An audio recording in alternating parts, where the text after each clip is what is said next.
माशाअल्लाह मुहब्बे वतन तो आ बंदे ने बाहर बह के जनाब पाकिस्तान का पैसा लुटी जा रहे हैं तो ਜਿਹੜੇ ਮੁਲਕ ਦੇ ਵਿੱਚ ਬਗੈਰਤ ਬੈਠੇ ਹੋਏ ਨੇ ਉਹ ਇੱਥੋਂ ਪੈਸਾ ਲੁੱਟ ਕੇ ਉਹਨਾਂ ਨੂੰ ਟ੍ਰਾਂਸਫਰ ਕੀਤੀ ਜਾ ਰਹੇ ਨੇ ਜੀ ਤੁਸੀਂ ਲਵੋ। ਉਹ ਸ਼ਰੀਫ ਖਾਨਦਾਨ ਹੁਣ ਅੰਨਾ ਹੋਇਆ ਫਿਰਦਾ ਨਜ਼ਰ ਨਹੀਂ ਉਹਨੂੰ ਆ ਰਿਹਾ ਵੀ 33 ਬੰਦੇ ਕਰੋੜਾਂ ਰੁਪਏ ਬਣਦੇ ਪਏ ਨੇ ਉਹਨਾਂ ਨੂੰ ਬਾਹਰ ਸ਼ਿਫਟ ਦਿੱਤਾ ਜਾ ਰਿਹਾ ਹੈ ਬਾਹਰ ਦੀ ਕਰੰਸੀ ਵੀ ਦਿੱਤੀ ਜਾ ਰਹੀ ਹੈ ਕੋਈ ਐਕਸ਼ਨ ਨਹੀਂ ਕੋਈ ਕਾਰਵਾਈ ਨਹੀਂ।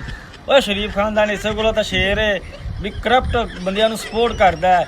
ਹੁਣ ਜਿਹੜੇ ਬਾਹਰ ਹਰਾਮਦੇ ਬੈਠੇ ਹੋਏ ਨੇ ਉਹਨਾਂ ਦੇ ਮੂੰਹ ਤੇ ਹਰਾਮ ਦਾ ਲੁਕਮਾ ਵੱਜਦਾ ਪਿਆ ਵੀ ਬਾਹਰ ਤੁਸੀਂ ਜਿਹੜੀ ਆਵਾਮ ਭੁੜਕਦੀ ਏ ਰੌਲਾ ਪਾਉਂਦੀ ਏ ਤੁਸੀਂ ਉਹਨਾਂ ਨੂੰ ਕਾਬੂ ਕਰੋ ਵਰਨਾ ਪਾਕਿਸਤਾਨ ਦਾ ਨਿਜ਼ਾਮ ਮਜ਼ਬੂਤ ਹੁੰਦਾ ਤੇ ਉਹਨਾਂ ਦੀ ਕੀ ਜ਼ਰੂਰਤ ਸੀ ਬਾਹਰ ਭੱਜ ਕੇ ਜਾਂਦੇ ਜਾਂ ਬਾਹਰ ਦੀ ਕਰੰਸੀ ਵਿੱਚ ਪਾਕਿਸਤਾਨ ਕੋਲ ਪੈਸਾ ਮੰਗ ਜਾਂਦੇ। ਲੇਕਿਨ ਇੱਥੇ ਸਾਰਾ ਨਿਜ਼ਾਮ ਕਰਪਟ ਹੋਇਆ ਫਿਰਦਾ ਹੈ। ਹੁਣ ਇਹਨਾਂ ਤੇਤੀਆਂ ਵਿੱਚੋਂ ਇੱਕ ਤਾਂ ਕਾਜ਼ੀ ਈਜ਼ੀ ਪੈਸਾ ਹੈ ਤੇ ਜੇ ਕਾਜ਼ੀ ਈਜ਼ੀ ਪੈਸਾ ਵੀ ਹੈ ਤੇ ਦੂਜਿਆਂ ਦੇ ਬਰਾਟਾ ਨਿਕਲ ਆਏਗਾ। ਆਸਤਾ 32 ਬੰਦੇ ਰਹਿ ਗਏ ਉਹ 32 ਵੀ ਅਨ ਕਰੀਬੀ ਮੰਜ਼ਰੇ ਆਮ ਦੇ ਤੇ ਪਤਾ ਲੱਗੇਗਾ ਕਿੰਨੇ ਕੁ ਮੁਹੱਬੇ ਵਤਨ ਨੇ।